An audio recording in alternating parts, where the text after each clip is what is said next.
Hello, and welcome to the ALS United Mid Atlantic Goals podcast. My name is Tony Heil, and I am with ALS United Mid Atlantic.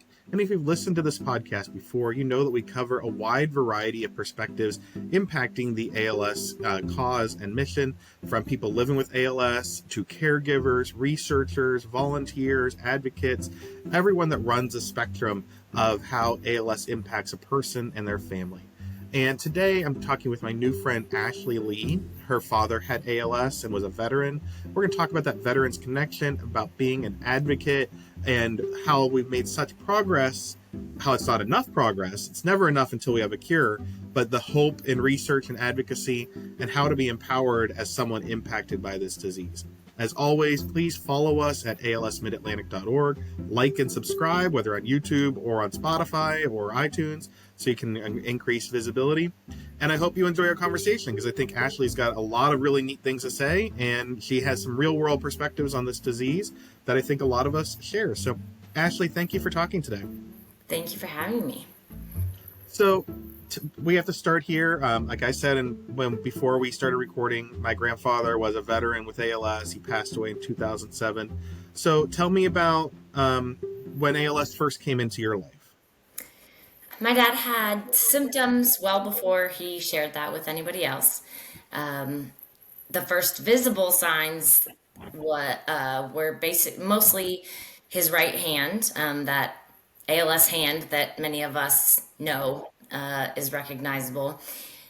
Not, of course, at the time, not knowing what it was, but saying maybe you need to get checked out. And being the veteran he is, generation he's from, he's like, I'm fine, don't need to go to the doctor. Finally got him to go to the doctor, and then he was even still well over a year of misdiagnosis and just, I'm not sure, back and forth, before there was an actual diagnosis in December of 2009 for him. And getting established with the VA, of course, was part of it too, because that was the first thing we did. We did everything through the VA.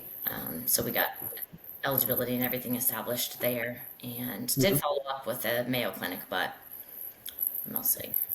And I'm sure for you, those symptoms were very hard to figure out what that all is, because most of us are not medical experts. And even people who know something, it's a diagnosis they weren't expecting. So, what were some of the signs that you saw that were concerning?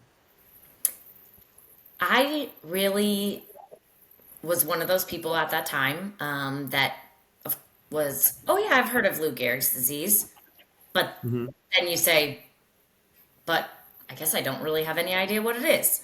And so there were really no signs that were concerning to me in that way at that time. It was more just, I know something's going on. And my dad was a single father. I'm only child. It's always been us. So it was really just, will you please go to the doctor and find out what's going on? You're not your strong self, not able to do everything that you're used to doing, I'm used to seeing you do, kind of thing. But really having no idea that it was going to be that serious. He was limb onset, so that also was part of it.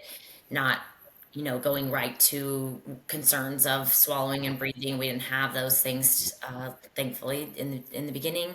So it really wasn't that kind of concern. In fact, the last thing he had said when he was finally ready to find out for sure, and he was admitted to the hospital and was diagnosed inpatient, was, I just want to get this diagnosis so I can get back to work.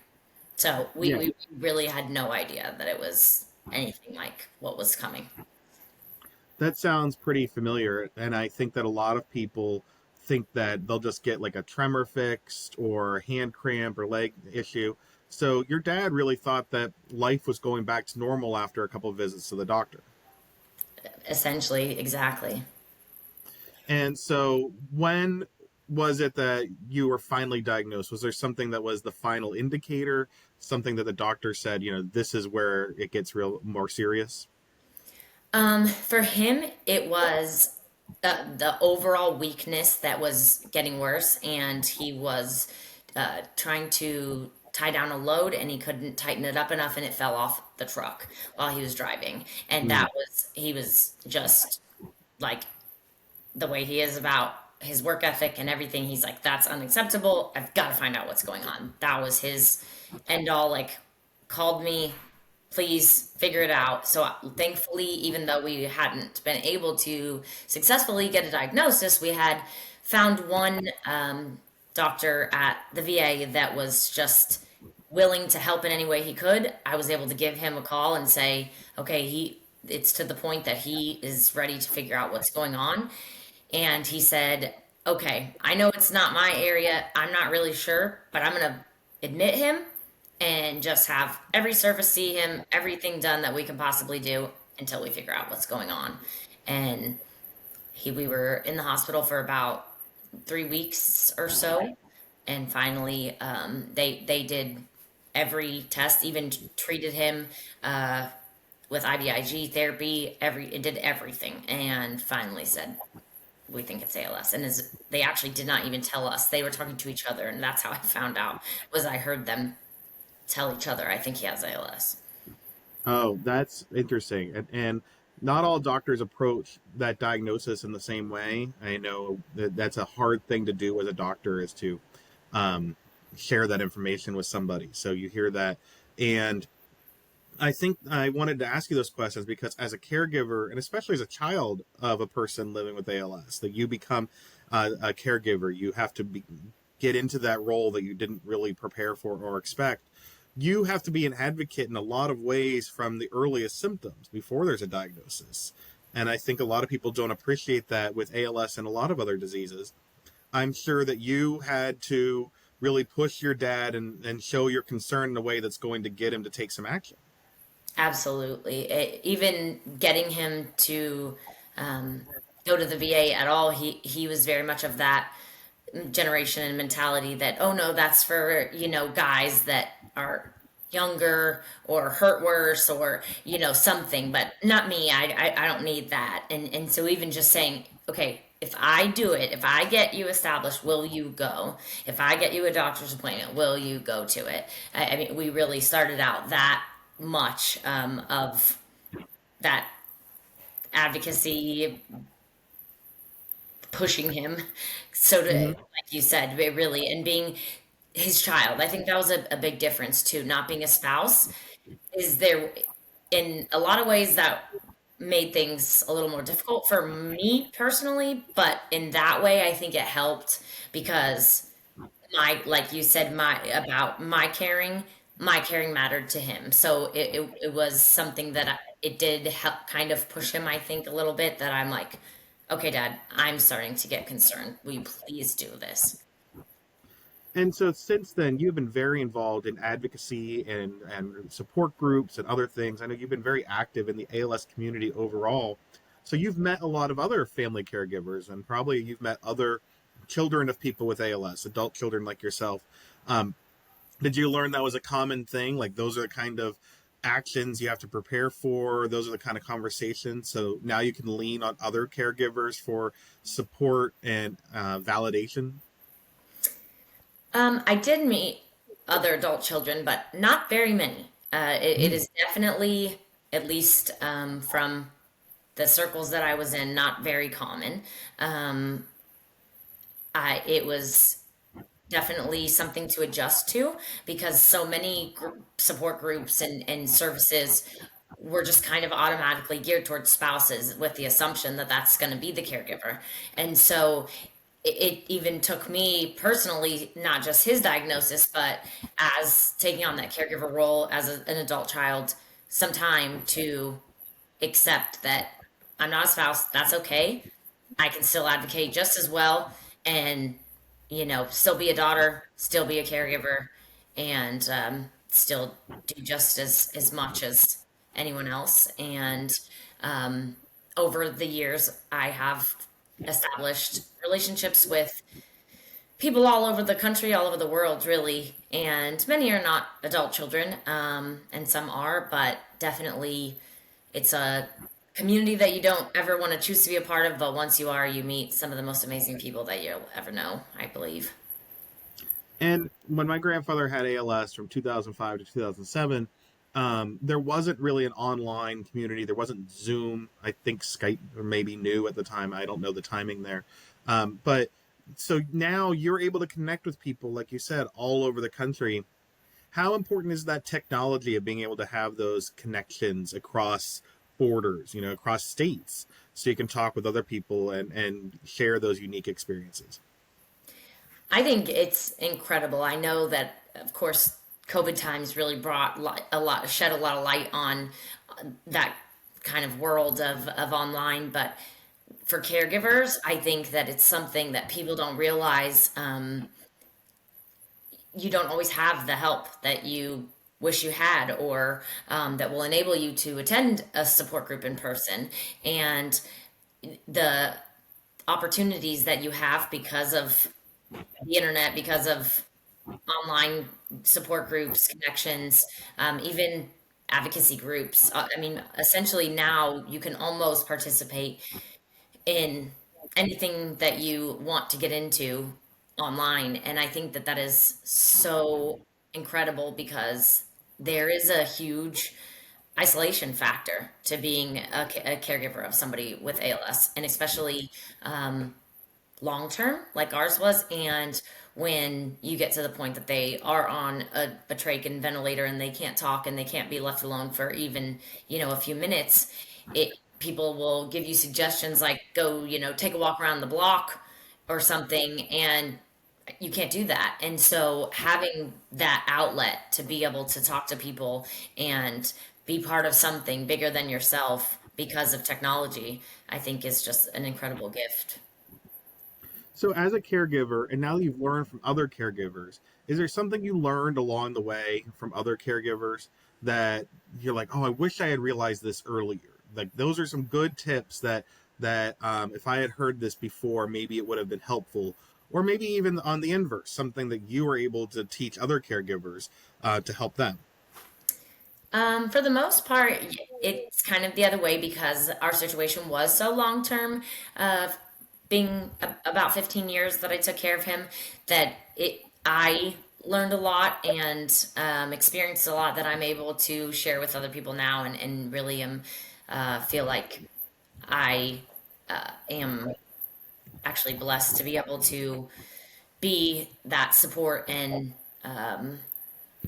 advocate, and basically anything that I can, I'm willing to be for people. But I will say one thing that I didn't learn, but that I uh, realized over time, and I think if you do have a little bit longer of a time with ALS, it's something that maybe I would have tried to process sooner, so to speak, is I remember in the beginning when, especially because I was only 24 when I started taking care of him, and being at a support group and talking about help in the future, or and not being able to do it all yourself. And I thought that's just for people that are older than me. I'm young, I'm able.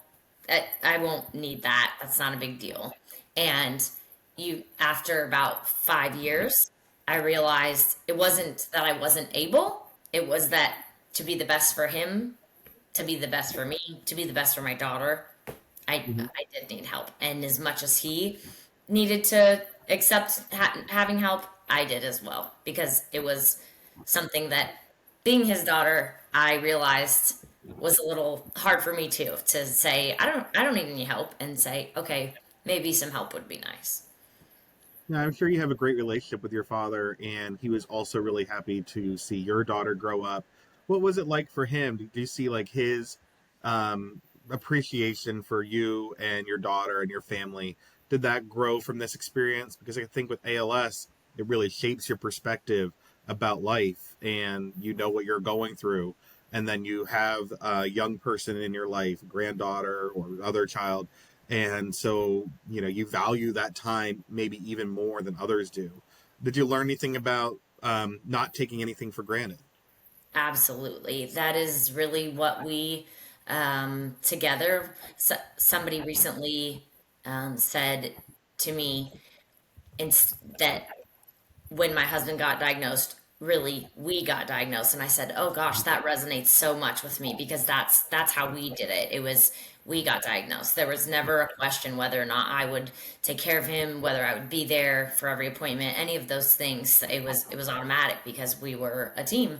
And that was the first thing we decided after, of course, a little bit of processing, was just we are going to literally live every day as if it's your last and appreciate time in a way that we wouldn't otherwise. We traveled, um, daily things, even if it was just go to sports games, do different things like that, go to the movies, just always trying to make the best of it and remember that ALS does not have to be all of our lives. And trying to keep my daughter in different extracurricular activities, things like that. Just trying to keep life not even normal, but appreciating even more than you would normally. And that's what you feel like with your father who has ALS, and he passed away a couple years ago. Uh, do you think that translates outside of ALS? Then, for me, it does. But how do you feel about how much you appreciate things with your family and friends and your life? I absolutely agree. It has changed me as a person in every way, and my daughter as well. I believe she's 20 now, and she was 4 when he was diagnosed, and so she did grow up living that way as well. And so it really does give you a different appreciation for things, whether it's the way you react to small things, and other people think it's a big thing, and you realize I'm sorry. It's not that I'm, judging you. It's just that I have experienced all of these things and I can keep it in perspective and realize there's a bigger picture to things and I don't need to get, um, into these small things. I can stay thinking about the quality of life every day that we're given and that every day is a gift, really, truly. And I really continue to try to live essentially as if every day is my last, even though obviously circumstances have changed, but definitely still appreciate things differently for sure. And you have become a very active advocate in a lot of ways. And we're doing advocacy here at ALS United Mid Atlantic, meeting with members of Congress and state representatives, talking about funding care and research, which is always important and maybe more important now than ever. What made you decide to be involved in advocacy? What does that mean to you? Well, I got involved in advocacy on multiple fronts, so that kind of made it stronger for me to begin with. Before I even kind of knew what I was getting myself into, I came from the veteran front and the veteran with ALS front, and education because I also do research with my psychology graduate degree and then working on my PhD. So I kind of understood the, like you said, basics and importance of research in general and saying, science matters. The personal aspect of it matters to us and to all of us affected by this disease. And as you said earlier, keep going until we're not done until we actually find a cure, find a treatment. And I really just kind of dove in to the deep end and didn't know exactly what I was getting myself into, but found that it made a difference and it mattered. And I have just kept going in so many ways. Since I started, I am with a lot of different groups and go to the Hill frequently, come to back home and visit locally some of my representatives here and try to do different things here, even just caregiver support sometimes, if not direct ALS direct, um, really from all angles, just continue to constantly work towards improving the landscape in any way possible. And so advocacy often seems intimidating to people. They think that Washington, D.C., is just for very high priced lobbyists.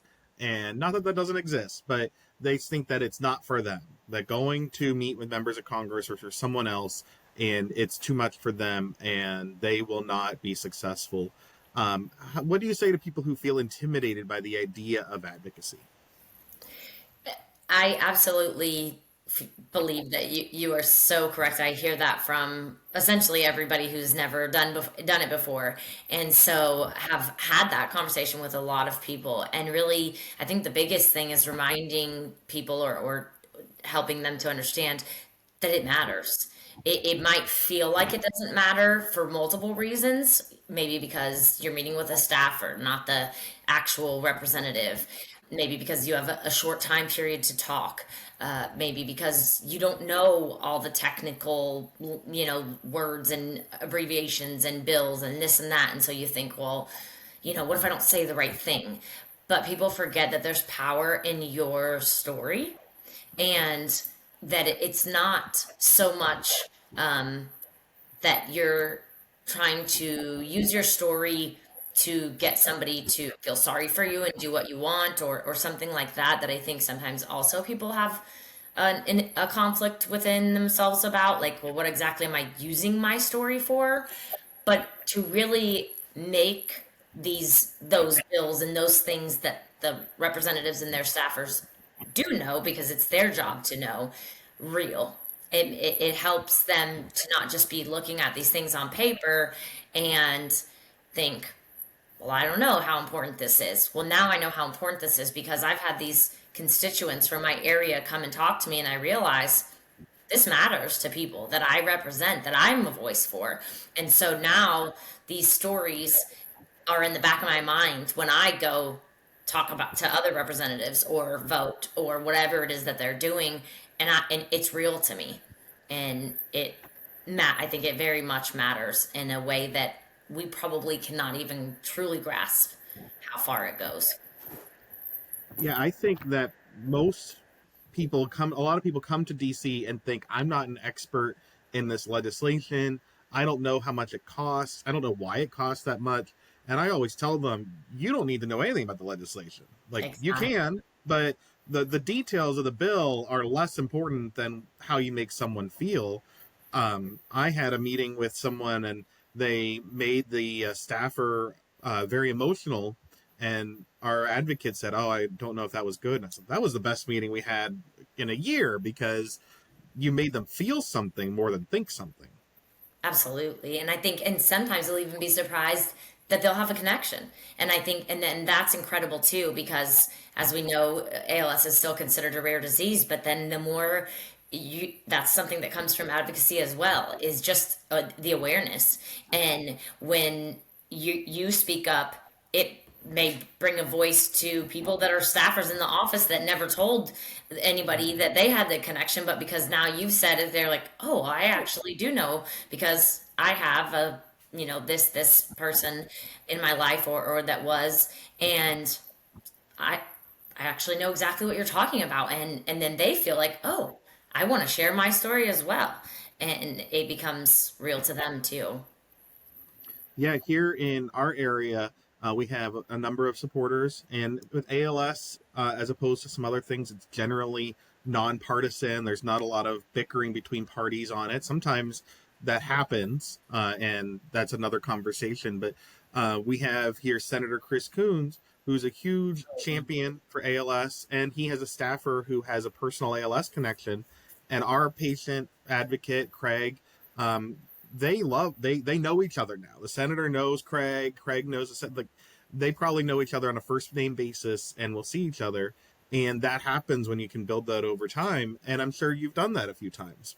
Absolutely. And I actually know some of his staffers as well, because he is such a supporter, and even of the military side, when I do stuff with like TAPS and Elizabeth Dole Foundation and different things, that advocating for caregivers and survivors, that his staffers are always willing to be there, willing to come to different things, and he really is a great supporter of caregivers in general, and ALS for sure. And then in my own state, of course, I definitely do have some connections now that are really special to me. I feel like the fact that they would give you that time and that energy because they are so busy, and even if it is 10 or 15 minutes, but I can just say, hey, I'm in town, and I have some people, sure, you want to come by at this day, this time, okay, I'll be there.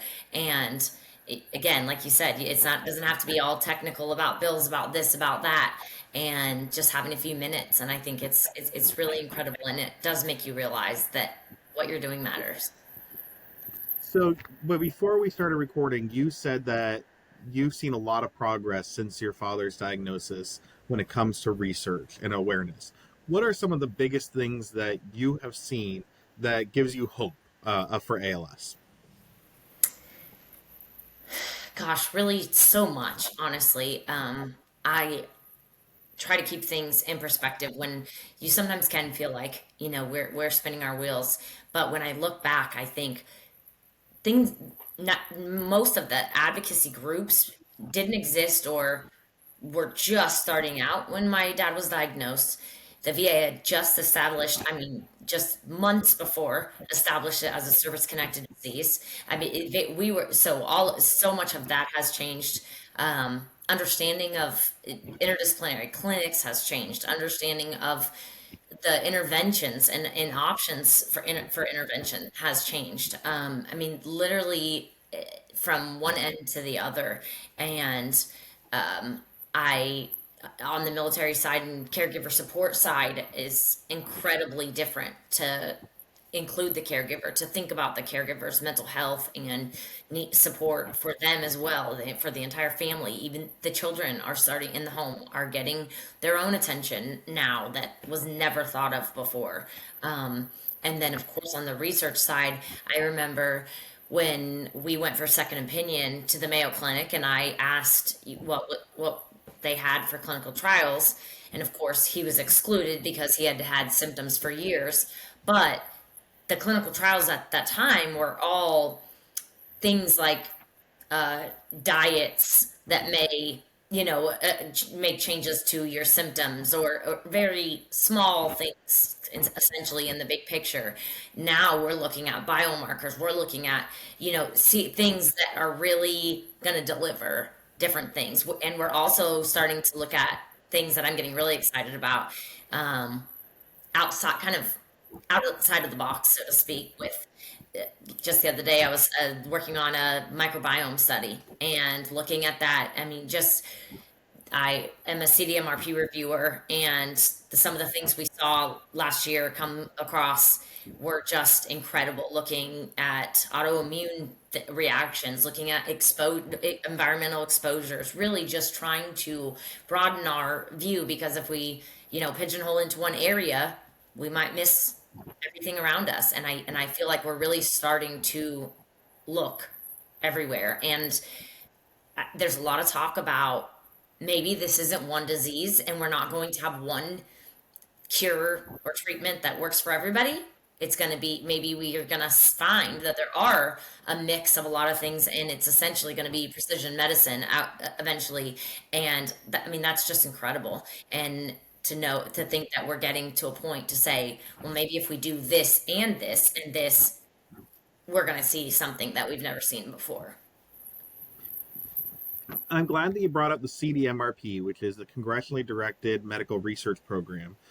We were recently advocating to preserve that funding, and a lot of it was cut overall, but the ALS portion was preserved at this time, which is great. Hopefully, that money will be spent as we need it to be. But explain what that is and why it is so important for the future of ALS research. So we have ALSRP under CDMRP. As you said, there are other diseases that get some funding as well, but we were definitely very, very lucky to have ours preserved for now. And it is incredible. Last year we funded 40 applications, but we had 40 applications that were stamped as funded, not possibilities, actually completely went through the process and approved to be funded, but there was no more money left. And so all of those could have been potentially things that brought us breakthroughs, and they weren't able to be funded. And um, the amazing thing about it is that anybody can submit applications. It does You don't have to be a large pharmaceutical company or a named company or group. You don't have to necessarily be in a phase 3 trial. You can be right in your preliminary stages. There's different categories for all stages. There's even just basically the idea stage, where you just have a really high risk, high reward idea that you've put together with research and want to go forward with. So there's just so much opportunity within that funding space that is not anything the same as what other people are doing. And I think that's the other thing, is that of course we have constant research going on at different universities, different group pharmaceutical companies and things around the world, but the things that are coming through the CDMRP applications are different. And some of them are towards the military background, but a lot of them are not. And I think that's another thing that maybe there's some confusion about. People think, well, oh, congressionally directed, oh, federal, those sort of words make people think, oh, is that veteran only, and it's not. And so, and it's not only sporadic. There's familial and gene therapy studies. I mean, it really is across the board. And so that research is absolutely essential to our progress continuing to move forward in monumental ways. And we absolutely need advocates to keep reminding their representatives how important that funding is. Because we know that there is a service connection between ALS and people who've served in the military. We don't know exactly why. I know that there have been a number of studies showing that different veteran populations had a higher incidence of ALS. But understanding that why for veterans can translate to the wider population. So if you understand it for veterans, then you can understand it for people who don't have a service connection, right? So all that disease works together. And speaking of working together, I feel like now there's more collaboration than ever before. You have been working in the ALS space now for over 15 years, since you first became aware of the disease with your father. How do you see the world of collaboration between researchers and other people, advocates, when it comes to fighting ALS? I'm definitely seeing amazing strides towards collaboration. And I would say on the research side, especially, advocacy as well. Of course, we have a force of nature of people that are advocating in multiple ways and avenues. But I actually am working on a few different working groups and committees, advisory committees, on data sharing and data governance for different researchers to share their data. And that is an incredible thing, because if you're at all involved in research or in that field, you know that that's not really something that researchers do, not in a negative way, but because it's their research. They put the work into doing that research.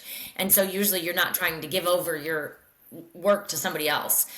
But we have such a common goal that people are like, let's put it together. Maybe Mm-hmm. with your work and our work and his work and her work, and we put it all together and we find something through all of this that we wouldn't have found on our own. And the other thing is, because ALS is a rare disease, and even more so when it comes to clinical trials, because people are excluded a lot of times with symptom onset reasons, and the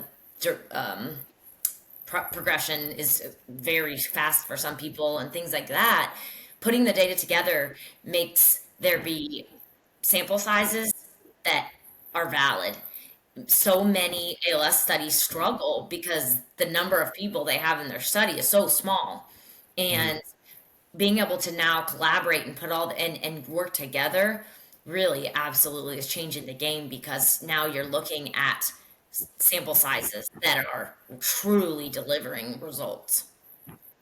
Yeah, you can have a study that has a subpopulation of people who had brain trauma, or who were pilots or active in exercise or competitive sports, or people who were the opposite, maybe, who were not active in anything and they had a spike in ALS. I'm not a scientist necessarily, so I'm just saying those can be very different kinds of groups.